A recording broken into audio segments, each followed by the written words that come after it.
Hola, ¿qué tal? Bienvenidos y bienvenidas.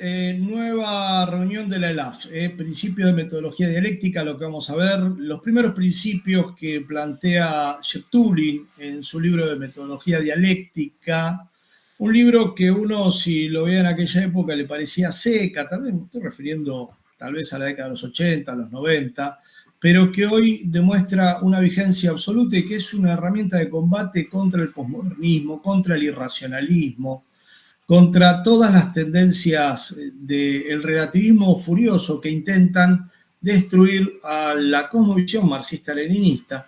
¿Viste? Parece que si decís cosmovisión marxista-leninista quedás como en el pasado. No, nosotros vamos a explicar por qué esta cosmovisión entronca con lo más avanzado del conocimiento científico, el desarrollo de la metodología científica y también del pensamiento revolucionario en la época. Nueva entrega de la ELAF para todos y todas en esta oportunidad, entonces, primeros principios de metodología dialéctica. Acá vamos a estar viendo la diferencia que hay entre método y teoría. La teoría tiene una función explicativa, esto ya lo habíamos aclarado, y el método tiene una función reguladora. ¿Sí? Importante que veamos todos los videos que hemos producido sobre el tema de metodología dialéctica. Esta diferenciación entre ambas funciones, la función explicativa y la función reguladora, se entiende dentro de lo que es la cosmovisión marxista, ¿sí?, del mundo, y como parte de esa cosmovisión y como parte de esa filosofía hay un elemento teórico, concreto y un elemento metodológico. Vamos entonces primero al primer elemento metodológico que tenemos que tener en cuenta, que es el principio del reflejo. Y fíjense qué sencillo, qué fácil de entender, qué claro, ¿sí? Lo reflejante no puede existir independientemente de lo reflejado, en tanto que este sí existe de modo independiente con respecto a lo reflejante. Cuando se investiga un objeto, no se debe partir del pensar ni de nuestras opiniones subjetivas sobre él, sino del objeto mismo, de su propia naturaleza. No hay que subordinar el objeto al pensamiento, sino el pensamiento al objeto. No imponer al objeto esquemas subjetivos, una lógica o cualquiera del desarrollo. Esto incluye a los grandes postulados dialécticos que había desarrollado Hegel, sino inferir esos esquemas del objeto, reproduciendo en la conciencia, en el movimiento de las imágenes ideales, la lógica de su desarrollo intrínseco, ¿sí? Digo, aclaro esto. Y también las leyes de la dialéctica tienen que ser revisadas a la luz del avance científico, y esto ya lo planteaba Lenin en Sobre el problema de la dialéctica en 1914. Que no lo hayamos hecho durante todo el siglo XX es una de las tragedias de la humanidad, podríamos decir. Y efectivamente el principio del reflejo es sencillo. Existe un mundo, el ser humano surge de ese mundo, el mundo animal surge del mundo inanimado, del mundo natural surge el mundo cultural, y el ser humano como evolución de ese mundo natural, bueno, es el producto tal vez más complejo, y en ese marco, no tal vez, es el producto más complejo, y en ese marco es donde aparece una forma superior del reflejo, que es el reflejo consciente, ¿sí? Pero el reflejo ya viene desde el mundo animal, desde el mundo vegetal, donde hay formas de reflejo, ¿sí? La fotosíntesis es una forma de reflejo, se podría decir, pero también desde el mundo mineral. Y estas son las formas más simples del reflejo. El reflejo consciente es un reflejo complejo donde el ser humano puede predicar algo acerca de lo que está reflejando en su conciencia. Sencillo, clarito, se entronca con la ciencia. Estudiar la conciencia desde el punto de vista científico es maravilloso, pero están los filósofos idealistas, y aún así los marxistas idealistas, que tratan de emborronarlo todo, ¿no? Y ahí surge la teoría crítica dentro del marxismo, y empiezan los jóvenes que no quieren ser soviéticos y no quieren parecer duros, dogmáticos y rígidos, diciendo, no, pero mi conciencia no es solo reflejo, mi conciencia también crea el mundo, lo desarrolla. Yo en mi conciencia no soy un reflejo pasivo, soy un reflejo creativo del mundo, etcétera, etcétera, etcétera, etcétera, ¿no? Con lo cual, acá estamos en un plano muy básico de determinaciones filosóficas. La conciencia es reflejo activo, por supuesto. Esto lo dijo Marx desde la primera tesis sobre Feuerbach. Hay un reflejo activo, pero la conciencia, si no tiene la trama sensorial de reflejo, se desarticula, y así lo demuestran las torturas que hacen los norteamericanos en la cárcel de Guantánamo, donde lo que han desarrollado son lugares donde tienen a los prisioneros en deprivación sensorial, ¿sí? Ni táctil, ni auditiva, ni visual. Los ponen en agua con mucha sal para que ni siquiera tengan contacto, para que parezca que están flotando, y lo que han demostrado es que la conciencia se disgrega en esas terribles condiciones en las cuales los prisioneros son puestos, ¿no? Y esto ya lo desarrollaba Alexei Leontiev.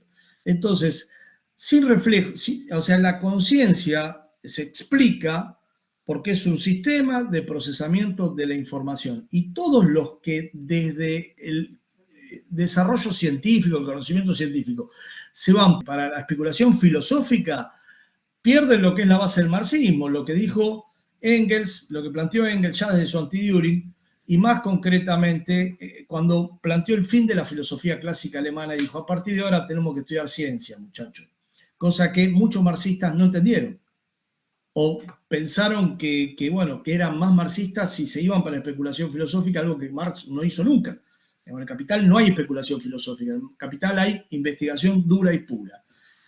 Entonces, por supuesto, no falta quien no te dice de la filosofía de la praxis, que en realidad hablar de un mundo previo a la lucha de clases, dado que nuestra praxis en el combate de clases es la que determina la visión que tenemos del mundo, entonces no podemos salir de nuestra visión y de nuestra visión en el marco de la lucha de clases.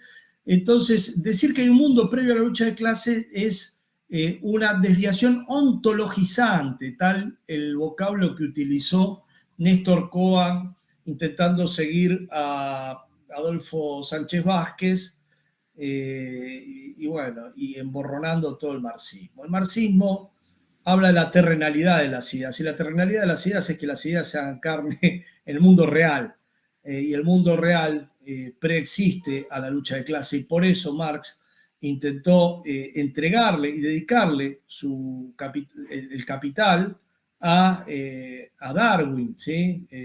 Porque precisamente entendía a las sociedades creadas por la naturaleza, ¿sí? En el marco del desarrollo de la naturaleza. Sencillo, claro. Eso es marxismo, lo otro no es marxismo, ¿sí? Decir que, tomar la tesis 2 para el otro lado, ¿no? Que eso lo vamos a ver ahora. Entonces, clarito, está claro lo que dice el marxismo. Realmente hay que escarbar mucho, hay que darle mucha vuelta al tema para tratar de llevarlo para otro lado. Nosotros tenemos un reflejo creativo, activo, pero reflejo al fin. Y la conciencia surge en un desarrollo evolutivo, ¿sí? Del cerebro, producto de milenios de evolución, primero de las especies y después del cerebro humano, y aún así del género Homo hasta nosotros, en un proceso de complejización que se desarrolló a través del trabajo. Gran descubrimiento que desarrolló el hoy vilipendiado Friedrich Engels. Y fíjense cómo en la tesis 1 esto está clarito, ¿no? Cuando Marx dice: el defecto fundamental de todo el materialismo anterior es que solo concibe las cosas, la realidad, la sensoriedad, bajo la forma de objeto o de contemplación, pero no como actividad sensorial humana, no como práctica, no de un modo subjetivo. Digamos, acá, ¿a qué se refiere Marx? Bueno, a que todo el materialismo anterior era un materialismo vulgar porque no veía una diferencia entre el objeto percibido y nuestro modelo del objeto percibido. Entonces, al no reflejar la existencia de que entre nosotros y un objeto hay un modelo, dice de aquí que el lado activo fuese desarrollado por el idealismo, por oposición al materialismo, pero solo de un modo abstracto, ya que el idealismo naturalmente no conoce la actividad real sensorial como tal. Es decir, nosotros conocemos el mundo y conocemos también la subjetividad a partir de la actividad. La actividad dirige los tránsitos entre el sujeto y el mundo, de manera tal que, como dice Leontiev, puede ser actividad objetivadora, por ejemplo, si estoy haciendo una silla o si estoy haciendo, por ejemplo, dando esta charla, o actividad subjetivadora si lo que estoy haciendo es aprender, incorporar elementos, escuchar, ¿sí? Siempre hay una actividad, nunca son pasivos esos tránsitos entre el ser humano y el mundo. Y esto explica por qué nosotros tenemos cada uno un modelo propio del mundo, pero la existencia de un mundo afuera de nosotros hace que también, digamos, los modelos del mundo puedan coincidir en muchas personas cuando estamos viendo, por ejemplo, que 2 más 2 es 4, ¿sí? Algo que, por supuesto, el idealismo va a tratar siempre de difuminar. Entonces, vamos a ver ahora la tesis 3 sobre Feuerbach, que nos agrega otro elemento a esto que estamos viendo, que es el hecho de que el problema de si al pensamiento humano se le puede atribuir una verdad objetiva no es un problema teórico, sino un problema práctico. Es en la práctica donde el hombre tiene que demostrar la verdad, es decir, la realidad, el poderío, la terrenalidad de su pensamiento. El litigio sobre la realidad o irrealidad de un pensamiento que se aísla de la práctica es un problema puramente escolástico, ¿sí? La tesis 3 sobre Feuerbach, entonces, nos plantea que la práctica es el criterio de la verdad y, como dice Lenin en Materialismo y Empiriocriticismo, nunca es un modelo del todo acabado, perfecto, porque una práctica posterior puede traer, digamos, cambios a las teorías, a las visiones que tenemos hoy. Pero tampoco es un criterio tan poco fiable como para entender que se puede poner en la misma posición las teorías marxistas que están comprobadas por cientos de años, donde se está, ya van a ser 200 años, donde la ley de la acumulación capitalista se verifica tremendamente, donde cada vez más capital está concentrado en menos manos, ¿sí?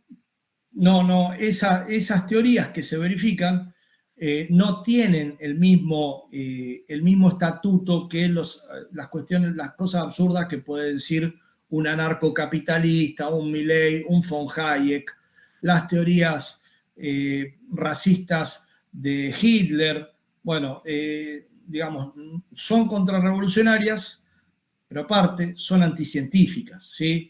Entonces, es en la práctica donde se tiene que mostrar la veracidad de nuestros modelos. Si verifican en la práctica, entonces hay un bucle, teoría práctica, donde vos empezás a ampliar, ¿sí? Tu esfera de conocimiento. Si no, se da lo que se da comúnmente en las escolásticas burguesas, incluyendo la teoría de la praxis de Adolfo Sánchez Vázquez, ¿sí? Donde lo que tenés es una escolástica que no te lleva a nada, que no contacta, que no empalma con otros conocimientos, con los avances científicos y, por supuesto, con la lucha concreta de clases. Acá tenemos entonces un segundo principio que ya hemos previsto, ¿sí? El principio de la actividad, ¿sí? Digamos, tenemos la conciencia refleja una realidad que está afuera, no hay un solipsismo, no hay que, digamos, como dice Adolfo Sánchez Vázquez, yo con mi praxis veo lo que me muestra mi praxis. No, porque del otro lado hay mundo. ¿Sí? Yo puedo ver que si viene un cascote, un adoquín, bueno, puedo ver que es una paloma. Una vez que me pegó, la praxis es absoluta, ¿sí? Me demuestra que era un adoquín y me va a sangrar la cabeza, ¿sí? Digamos, estos relativismos, estas atenuaciones de la verdad siempre dan una gran ayuda al capitalismo, como vamos a ver. Entonces, el segundo principio lo que nos demuestra es que si el fenómeno es siempre distinto de la esencia, si siempre la deforma, si lo general siempre existe en lo individual, en conexión orgánica con lo individual y nunca aparece en forma pura, se deduce que el sujeto del conocimiento jamás podrá captar directamente la esencia, lo universal, la ley. Para reflejar la esencia, para descubrir la ley, para distinguir lo general, debe efectuar una transformación esencial de los datos obtenidos por vía de la interacción directa con el objeto, transformarlos creativamente, elaborar los correspondientes modelos ideales y, comprobando su veracidad a través de la acción práctica sobre el objeto, esto es lo que plantea sobre el objeto, podrá resolver teóricamente la contradicción entre fenómeno y esencia, entre apariencia y el estado de cosas real. Al mencionar esta necesidad de transformar los datos sensoriales, el material empírico en el proceso del movimiento del pensamiento hacia la esencia como una de las exigencias del principio de actividad, debemos subrayar que estas modificaciones no las efectúa el sujeto de un modo arbitrario, sino en concordancia con las propiedades y tendencias reales patentizadas en determinado reflejo del objeto concreto. Bien, acá tenemos entonces un nuevo principio. Mira, vos tenés que hacer determinadas transformaciones sobre el objeto para poder describir ese objeto. Yo veo, por ejemplo, un protón. Bueno, quiero saber más acerca de ese protón. ¿Qué hago? Lo hago chocar con otro protón, ¿sí? Y entonces en base a eso veo qué qué partículas subatómicas hay en ese protón, ¿sí? Es decir, eso se llama ciencia. La ciencia es una forma de la cual, una cantidad de principios metodológicos en la cual pasamos de la apariencia a la esencia, ¿sí? Ah, pero en el proceso social eso no se da. Sí. A ver, no se da para los filosofastros, los revolucionarios de café que quieren delectarse con sus filosofías, pero en la lucha política se da. Haces focus group si querés hacer investigaciones más cualitativas, haces estadísticas si querés hacer investigaciones más cuantitativas. De eso sacás el estado de ánimo de la masa, de eso sacás qué piensa cada porción de la población, y en base a eso elaborás determinadas políticas. Vas viendo cuáles son las operaciones psicológicas de la derecha que mejor entraron y le vas respondiendo, ¿sí? Es decir, contra esos teóricos de la voluntad en abstracto que no ven la necesidad del pensamiento científico a la hora de ver los fenómenos sociales, bueno, porque lo reducen toda una voluntad abstracta allá arriba, ¿no? Que nunca toca el suelo. Digo, que la pueden poner en el Che Guevara, también, no, el Che Guevara es el hombre nuevo allá lejos, yo soy el exégeta del Che Guevara. Bueno, digo, también lo podés transformar vía estas filosofías especulativas en un absurdo, ¿no? Digamos, la actividad debe ser regida por un pensamiento científico. Y uno de los dramas del pensamiento marxista es haberse alejado también en lo social de los últimos avances en pensamiento científico. Y acá tenemos que dar un debate sobre aquellos que intentan desde la fenomenología heideggeriana apropiarse de Marx y decir que Marx no buscaba esencias, que Marx era un fenomenólogo como Heidegger, ¿sí? Nos referimos a la Escuela de Frankfurt, nos referimos a Jean-Paul Sartre, a los posmodernos franceses que han intentado mixturar, una mixtura estéril siempre, a Marx con el nazi Heidegger. Entonces miren lo que decía Marx: si los hombres captasen inmediatamente las conexiones, ¿para qué serviría la ciencia? Toda ciencia estaría de más si la forma de manifestarse las cosas y la esencia de estas coincidiesen directamente, ¿sí? La primera es una carta de Marx a Engels del 67, cuando está publicando el primer tomo del Capital. La otra es del tomo 3 del Capital, publicado por Engels, pero tomando del propio Marx. La forma exterior, dice Marx en el Capital, el primer tomo, el que sí escribió él, el que sí publicó él, a diferencia de la realidad sustancial que en ella se exterioriza, está sujeta a la misma ley que todas las formas exteriores y su fondo oculto. Las primeras se reproducen de un modo directo y espontáneo, como formas discursivas que se desarrollasen por su cuenta. El segundo es la ciencia quien ha de descubrirlo. Entonces, Marx nunca negó el conocimiento científico. Todos los posteriores teóricos que intentaron hacer un Marx especulativo se dan de bruces con estas claras exposiciones de Karl Marx, donde no deja lugar a duda la toma de partido por la ciencia que plantea Marx. Entonces acá vemos que cuando algunos teóricos hablan de la tesis 1 y pretenden hacer de eso una alabanza a la subjetividad, porque dice, claro, el lado activo del conocimiento nos muestra que cada uno tiene su propia actividad, cada uno tiene su modelo individual y por lo tanto somos todos subjetividad.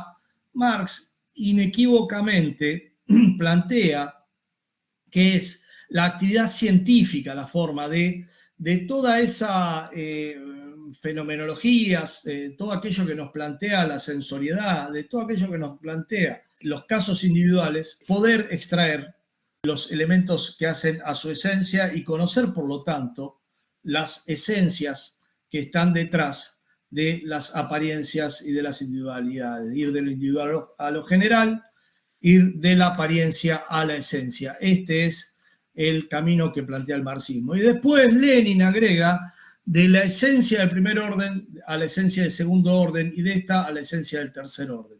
Ese es el camino científico que plantea el marxismo, indudablemente, ¿sí?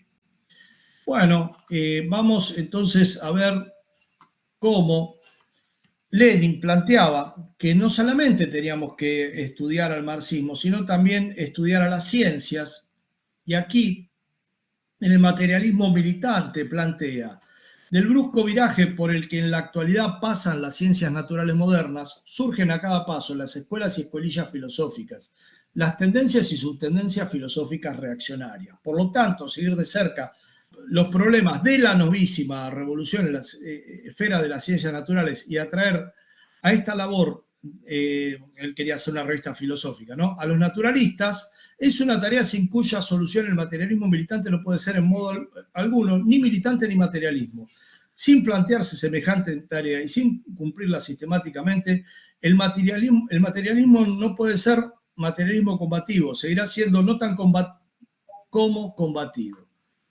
Dice un Lenin totalmente avanzado, un Lenin en sus últimos años, en 1922, cuando ya era realmente un Lenin que estaba en la plenitud de sus capacidades cognoscitivas, ¿sí? En el Lenin más maduro que te podés encontrar. Entonces, vemos que esto sucedió, ¿sí?, en el marxismo a lo largo del siglo XX, un marxismo perseguido, torturado, un marxismo donde te quemaban los libros, donde te desaparecían, donde hubo un auténtico genocidio ideológico durante el siglo XX para acabar con los marxistas, donde no se pudo seguir el avance de las ciencias naturales, el avance de la ciencia psicológica. Bueno, entonces quedaron los textos de Marx, de Lenin, de Engels, como los clásicos, pero no se pudo seguir avanzando en esta línea que decía Lenin, que era la línea de seguir pensando en términos de la teoría marxista en relación a las ciencias. Algo que ya había planteado Lenin acerca de la dialéctica en su cuaderno filosófico en 1914, ¿sí?, que el marxismo tenía que construirse y seguir construyéndose en relación con la ciencia. ¿Por qué?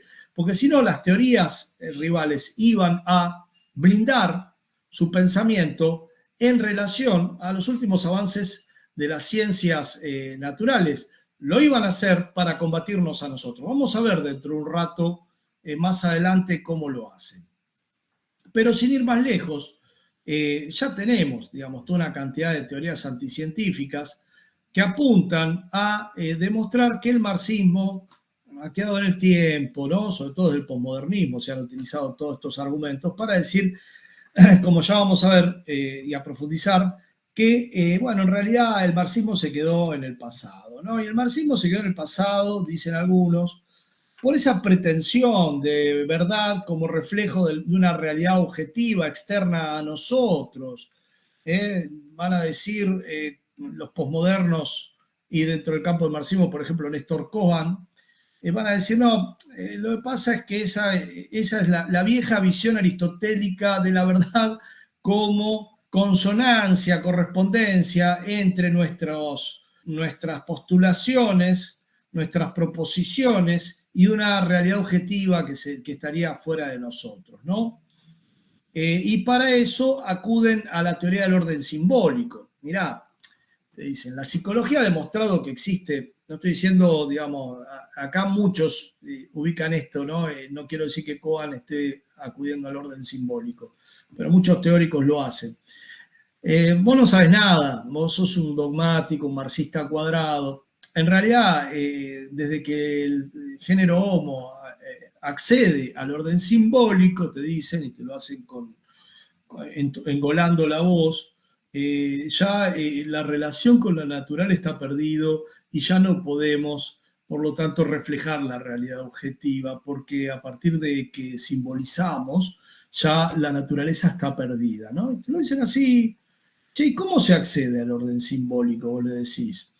Y bueno, entonces ahí vos escarbás, porque no te lo van a responder, hasta que llegás a los fundamentos del acceso al orden simbólico y están en un libro de Sigmund Freud que se llama Tótem y Tabú. ¿Y qué es Tótem y Tabú? Bueno, el mismo Freud lo dice, es un mito, ¿sí? Pero un mito que tiene efectos. Y entonces después van a defender el mito como una forma tan válida como la ciencia de conocer la realidad. ¿Y qué dice este mito de Tótem y Tabú? Dice que en la horda primitiva, que era la humanidad al principio de los tiempos, del género Homo, bueno, todos tenían sexo con todos los machos con todas las hembras, hasta que un protopadre echó a todos los machos, se quedó con todas las hembras, los machos, dice, se refugiaron en la homosexualidad, hasta que dijeron, bueno, vamos a comernos al protopadre. Van, se comen al protopadre en un festín totémico, y junto con su carne, dice Sigmund Freud, incorporan la ley del protopadre. No debes yacer con las hembras de tu padre. Entonces ahí viene la prohibición del incesto, el psiquismo humano queda desgarrado entre un consciente y un inconsciente.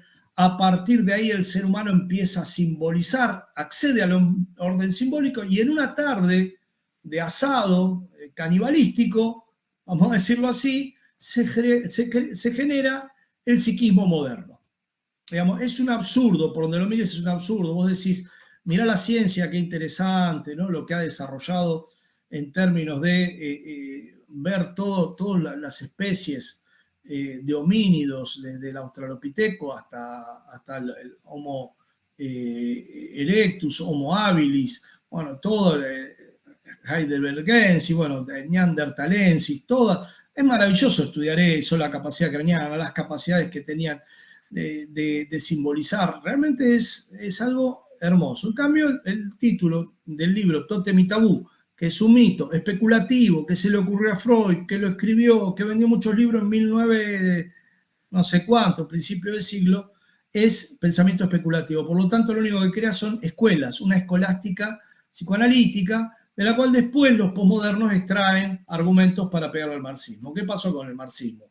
No siguió lo que dijo Lenin, que teníamos que cuidar todo nuestro frente teórico, y ahí es por donde nos entraron. Cuando en Europa el marxismo había ganado un gran predicamento después de la Segunda Guerra Mundial, producto de los galones que se había ganado en la lucha contra el nazismo, bueno, primero surgió la Escuela de Frankfurt, abrevando el psicoanálisis freudiano, y después los posmodernos franceses. Bueno, y el orden simbólico, que en Lacan va a ser la palabra como aquello que es la estructura en la cual lo humano se despliega y que no tiene nada que ver con la realidad objetiva, ni surge de la práctica. El gran mérito de Lacan para la burguesía es despegar la palabra de la praxis, algo que en Vygotsky está bien claro. A partir de esto empiezan a intentar despegar. Por supuesto, que lo que buscan es que el marxismo no, digamos, descalificar al marxismo como pensamiento científico, sino dejarlo como una vieja epísteme victoriana del siglo XIX, muy empapada en ese paradigma evolutivo, te van a decir.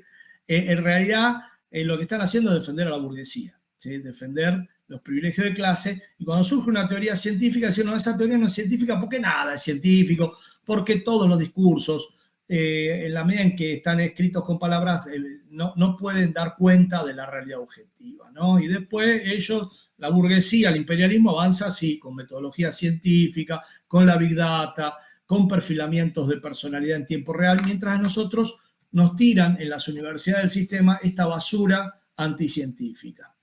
Vamos a ver el otro elemento. Utilización de la indeterminación cuántica. Bien, vamos a ver en este caso, que es otra de los argumentos donde los posmodernos se toman de la ciencia para intentar descalificar a la ciencia. Lo vamos a ver en un ratito, esto en concreto, porque por ahí no me creen que con esto es con lo que envenenan las conciencias de las jóvenes generaciones que van a estudiar a las universidades, donde se supone que tienen que estudiar ciencia, y les cargan el cerebro de posmodernismo.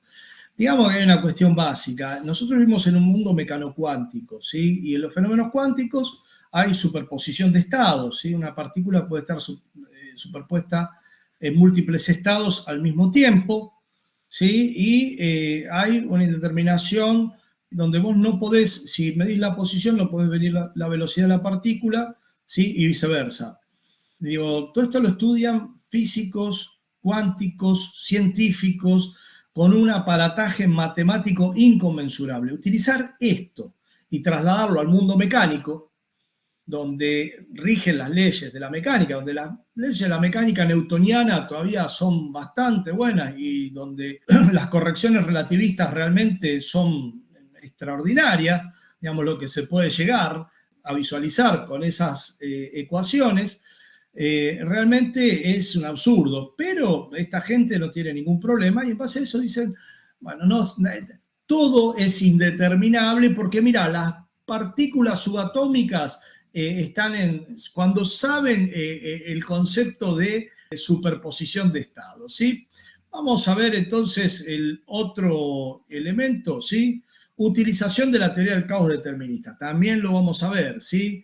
La teoría del caos nos muestra que en un caos aparente subyace un orden, ¿sí? Esto es maravilloso también, un aparataje matemático impresionante que puede desplegarse a partir de las matemáticas, la posibilidad de cálculo que nos dan las matemáticas por computadora.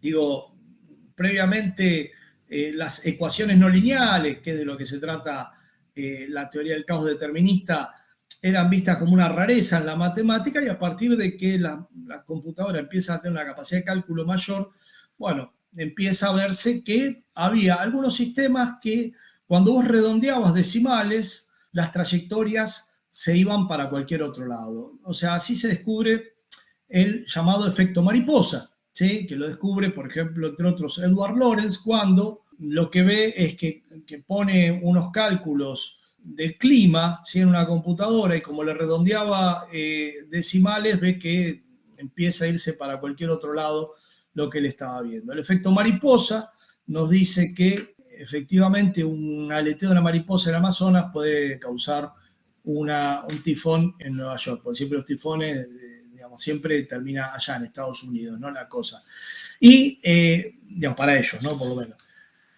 Lo que nos muestra es que para seguir un sistema de caos determinista vos tendrías que tener una posición infinitamente precisa, con infinitos decimales, y seguir cada punto de la trayectoria de ese sistema con una precisión infinita, lo cual es imposible. Por lo tanto, cuando redondeás, al cabo de un tiempo, como nos pasa con el clima, es imposible seguir el decurso de un sistema que funciona en caos determinista. Ahora, es un aparataje matemático increíble, incorpora el tema de la probabilidad en el conocimiento de muchos sistemas, pero no desarticula, digamos, la capacidad de conocimiento científico, sino que lo que hace es profundizar maravillosamente.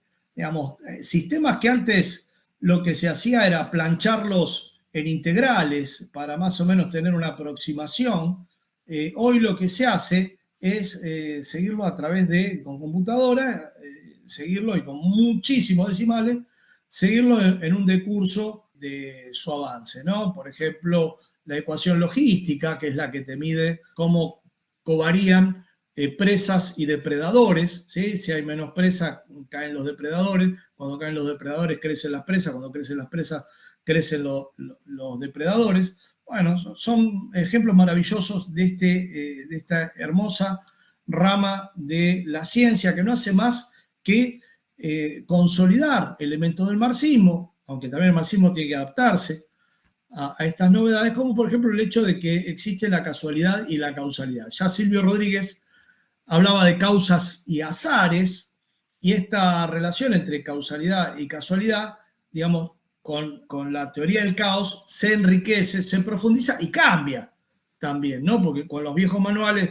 soviéticos, los viejos manuales y las viejas explicaciones, hasta la Dengue, de causalidad y casualidad, lo que hacía era ligar dos cadenas de casualidades. No, la casualidad o el elemento probabilístico es parte del conocimiento y no simplemente un error en nuestros cálculos, ¿sí? Una falta de conocimiento nuestro. Y por último, la teoría de los paradigmas de Kuhn, una teoría absurda, pero que te la dan en todas las universidades, que dice que, bueno, la ciencia en su desarrollo nunca hace acumulaciones, sino que hace cambios de paradigma de acuerdo a las modas, donde la ciencia no avanza en un sentido progresivo, sino que hoy tenés una moda, la ciencia normal recorta todo lo que no entra dentro de esa moda, después cambia el paradigma y ahora todos siguen esa otra moda. Un absurdo por donde lo mire, yo calculo que el señor Kuhn y su familia también se vacunarían, pero que bueno, que hay que negar, digamos, el tema de la acumulación científica porque hay que negar el carácter científico del marxismo. Y todas estas teorías que se enseñan a los estudiantes, a los jóvenes estudiantes universitarios, vienen a negar precisamente eso. Vamos a ver el punto 3, el principio de la multilateralidad, que dice que la exigencia de objetividad del estudio prescribe que en el proceso de conocimiento se tome el objeto como una realidad que existe por sí misma, fuera de la conciencia del sujeto e independientemente de ella. ¿Sí? Pero las condiciones necesarias para la existencia real de una cosa en sus diversos nexos con otras cosas, el sistema de relaciones con ellas, la conexión es la relación entre dos fenómenos, cuando la modificación de uno de ellos implica inevitablemente determinada modificación del otro. ¿Sí? El aislamiento es una relación de tal tipo que entre los fenómenos de la realidad en que la modificación de uno de ellos no afecta a los otros, no está acompañado por cambio de ellos.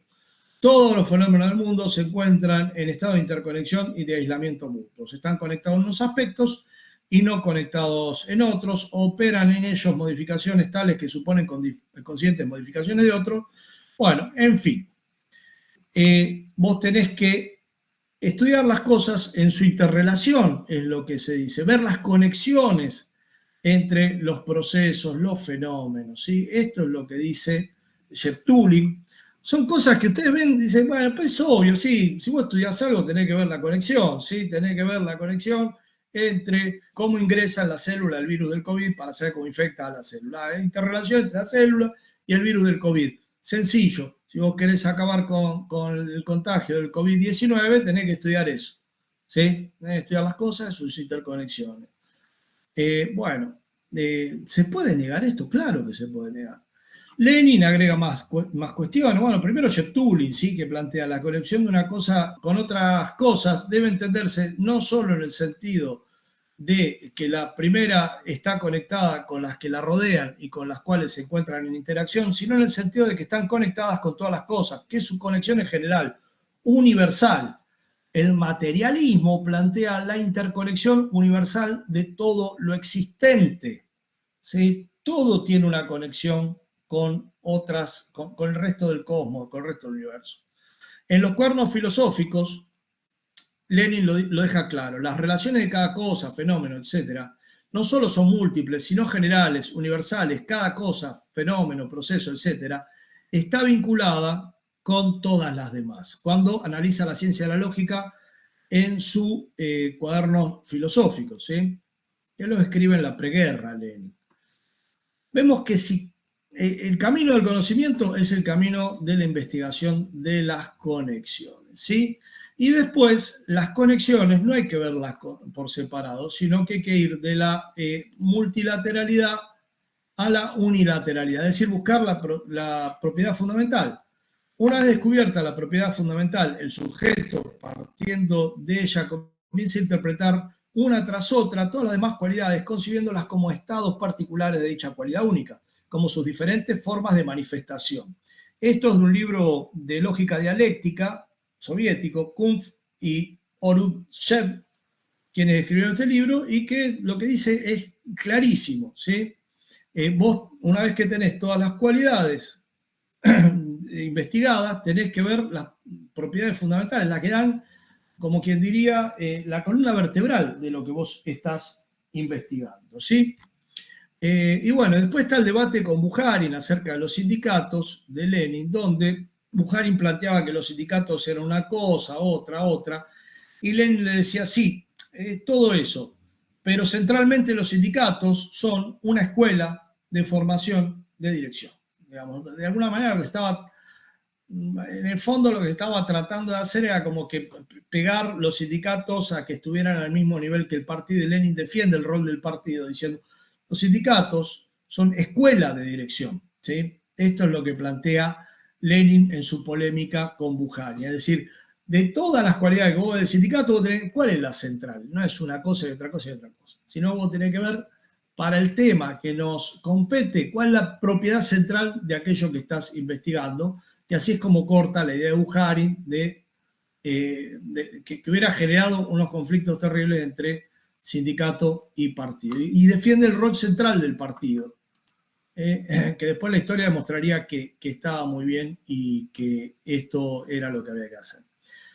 Y acá yo quiero, de alguna manera, mostrarles que todo esto que yo les comento, que puede parecer un absurdo así explicado, digamos, bueno, está, este es el libro que estudian, por ejemplo, que estudiaban por lo menos hasta hace un tiempo los estudiantes de psicología, objeto y método, que entraron a la Universidad de Buenos Aires, una universidad dirigida por la Unión Cívica Radical, un partido de la burguesía que aliada al imperialismo, que dirige la Universidad de Buenos Aires. Pensar que van a formar a los estudiantes con una cosmovisión revolucionaria es un absurdo.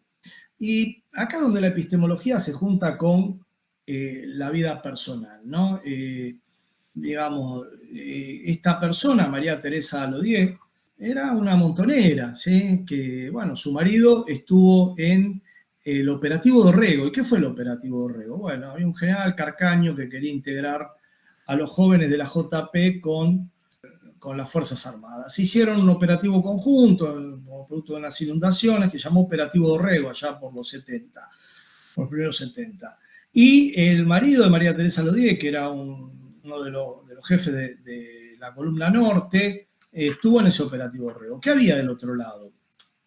Estaba Arguindegui, estaba Videla, y jóvenes oficiales de inteligencia del batallón 601 que no hicieron más que recabar información, datos, modismos de los jóvenes de la juventud peronista, para después, bueno, lo que pasó con el marido de María Teresa Lodier, secuestrarlo, torturarlo y asesinarlo, ¿sí?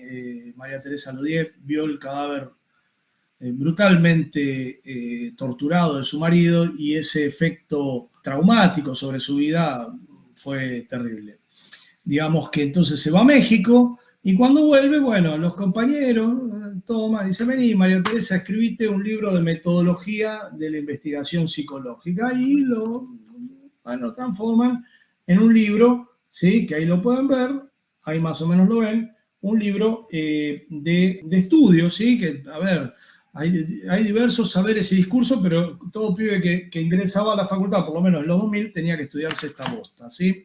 ¿Por qué? Porque, claro, ella creía que estaba haciendo bien, que los chicos no tengan convicciones, a ver si les pasa lo que le pasó a mi marido, ¿no? Su trauma, su derrota, no tiene por qué ser la derrota de las próximas generaciones. Y también hizo las cosas, que hoy lo tenemos a Javier Milei en el gobierno en Argentina. ¿Por qué? Porque generaron muchos jóvenes posmodernos que entendieron que no había que meterse en la lucha política. Y la verdad es que las verdades se militan. Y si no hay verdades, no hay por qué militar.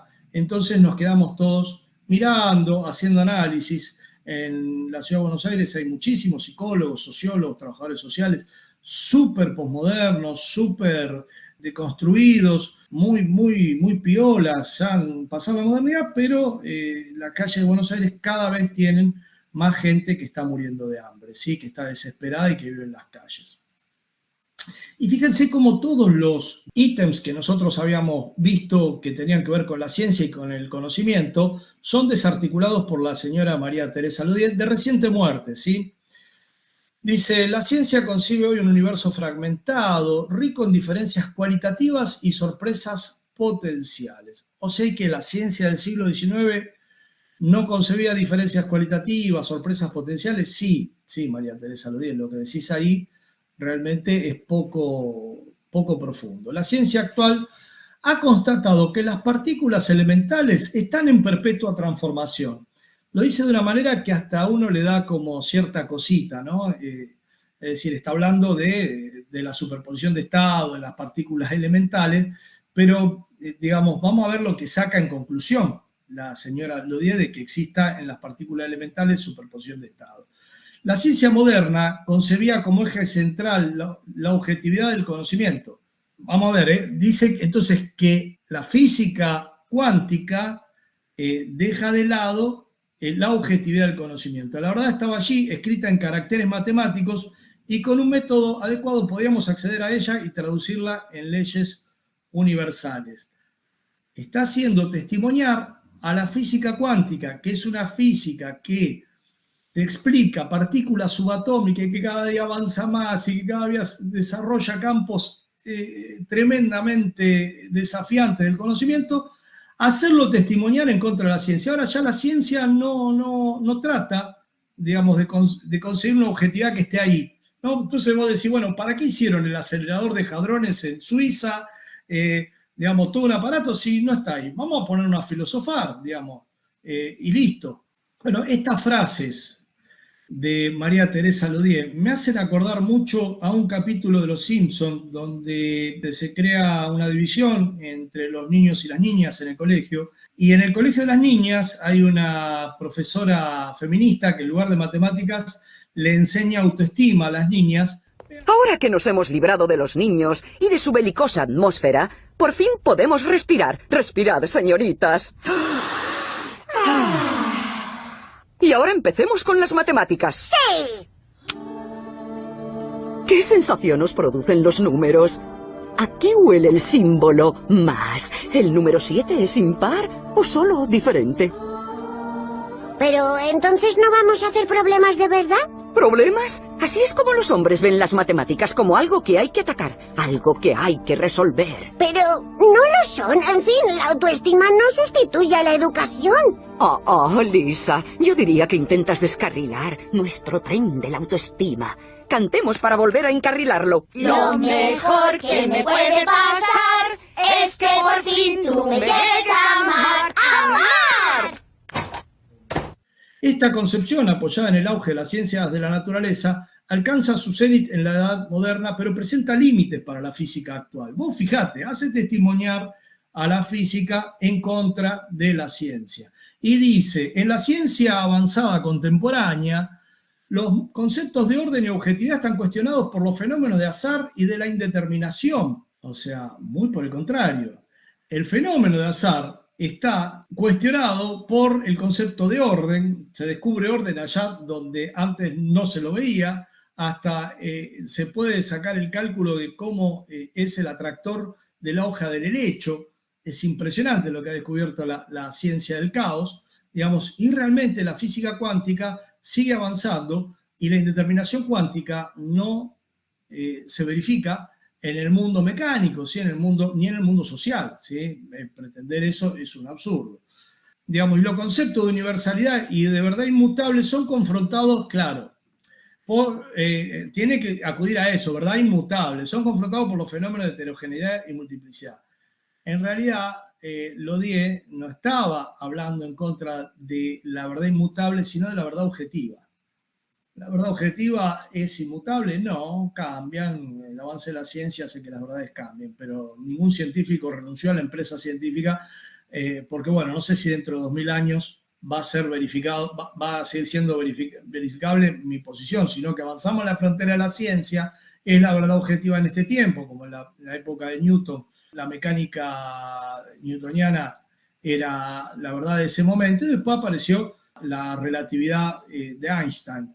Y perfecto, y son escalones, peldaños en el proceso de avance del conocimiento científico y conocimientos que tienen una universalidad envidiable. Y, por supuesto, lo que hace ella es poner énfasis en los fenómenos de heterogeneidad y multiplicidad. El auge y la valoración de la medición, de lo cuantitativo, limita la investigación a las ciencias sociales y humanas que a la vez se encuentran en otras metodologías, por ejemplo, en las técnicas cualitativas, instrumentos más idóneos para dar cuenta de su especificidad. digamos, y todo esto lo hace avalando una teoría anticientífica como es el psicoanálisis, ¿sí? Que donde, digamos, ni en lo cuantitativo ni en lo cualitativo se verifica. Y seguramente los métodos cualitativos nos pueden servir de manera exploratoria, pero después lo cuantitativo, una vez que tenés el campo exploratorio organizado, indudablemente, por lo menos en psicología científica tiene que estar, y así es como trabaja el imperialismo y cómo desarrolla las matrices de guerra psicológica. ¿Sí? Entonces después dice, la caída de los ideales científicos de la modernidad, el poder otorgado a la razón como instrumento del conocimiento. Fíjense cómo, sin mucha, digamos, explicación, ¿no? Venía diciendo que la física moderna nos decía que no había verdades inmutables, digamos, realmente increíble. Pero después la física moderna resulta que implica la caída de los ideales modernos, la razón como instrumento de conocimiento. Si no es con la razón, ¿con qué? Si no es con aún cuando vos acudas a lo emotivo, tiene que estar la razón de por medio. No, pero ella dice que la física moderna, ¿sí?, te demuestra que la razón ya no es instrumento de conocimiento. La idea de verdad universal, digamos, claro, pone ideas fuertes de verdad para destruir la idea de verdad, la creencia del progreso como destino ético y social de la ciencia. ¿Cuál, si no, sería el destino ético y social de la ciencia? O por lo menos una ética social tendría que ser el progreso, claro que sí. Califica como modernidad la instalación de un nuevo paradigma. Esta concepción sostiene que las verdades son provisorias y contingentes. Relativismo absoluto. ¿Sí? En realidad, hoy y dentro de 1000 años, para medir los gases dentro de una caldera, vas a utilizar las mismas ecuaciones de la cinética de gases que tenés hoy, porque eso ya está verificado. ¿Sí? Digamos, la lucha de clases y que estamos en una sociedad capitalista es algo verificado, ¿sí? Verificado todos los días. Entonces, son verdades inmutables y pone palabras fuertes, evidentemente, pero lo que ataca es a la posibilidad de verdad. A la posibilidad de verdad. ¿Sí? Hoy para lanzar un cohete tenés que tener en general la ecuación de gravitación de Newton y le vas a poner tal vez, si tenés que ser muy finito, las ecuaciones relativistas de Einstein, ¿sí? Pero siguen siendo totalmente válidas. Entonces califican en la posmodernidad, como posmodernidad la instalación de un nuevo paradigma. Esta concepción sostiene que las verdades son provisorias y contingentes, que el lenguaje siempre conlleva una dimensión interpretativa.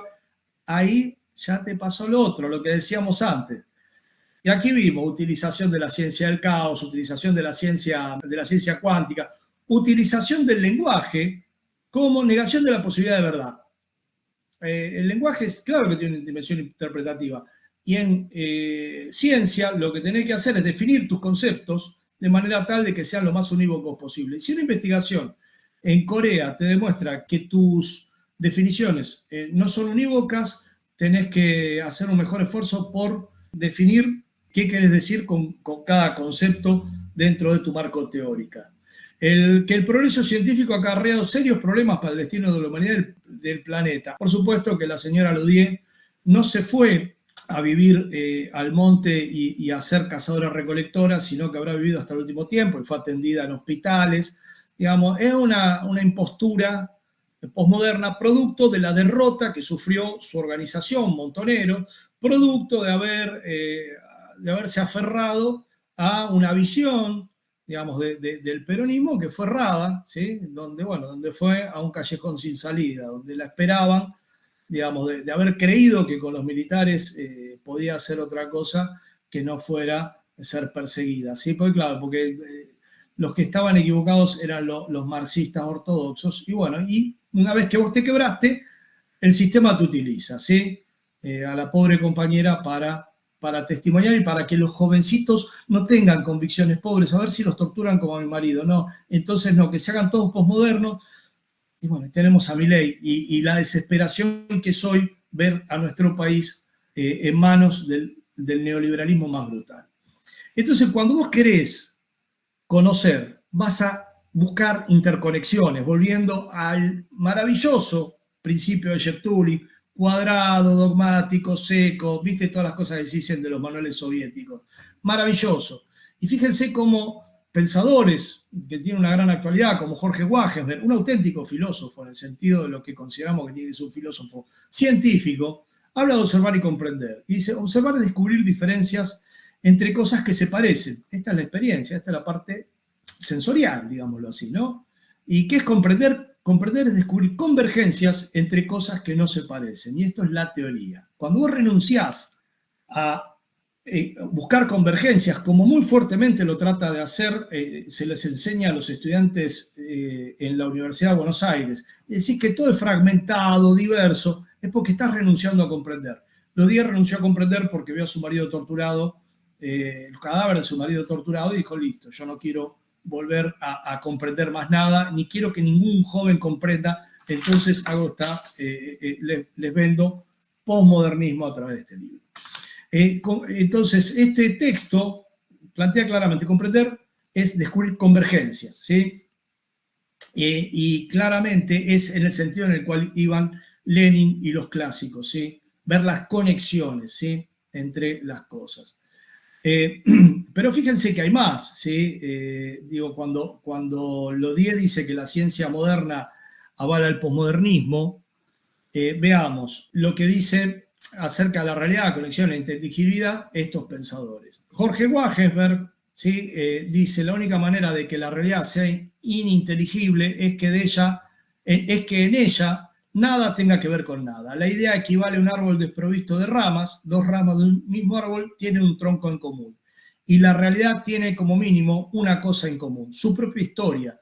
Los elementos químicos que componen nuestro cuerpo, por ejemplo, se sintetizaron en las estrellas. Por lo tanto, bienvenida sea la columna central que soporta cualquier comprensión de la verdad. Dice Jorge Wagenberg en Las raíces triviales de lo fundamental, este libro que enfáticamente recomiendo, de Editorial Tut, que es realmente un gran libro, donde materialista, tipo materialista, si vos tenés dos ramas, ya las dos ramas están relacionadas con el mismo tronco. Los posmodernos lo que hacen es intentar fragmentar la realidad, intentar fragmentar las epistemologías. Entonces el acosador Boaventura de Sousa Santos habla de las epistemologías del sur, y alguien puede decir que la epistemología mapuche no tiene nada que ver con la epistemología quichua, y que la epistemología quichua no tiene nada que ver con la epistemología guaraní, y entonces haremos una epistemología de cada uno de esos lugares, y una epistemología no del sur, sino del sureste, la epistemología del sur africano y la epistemología del suramericano,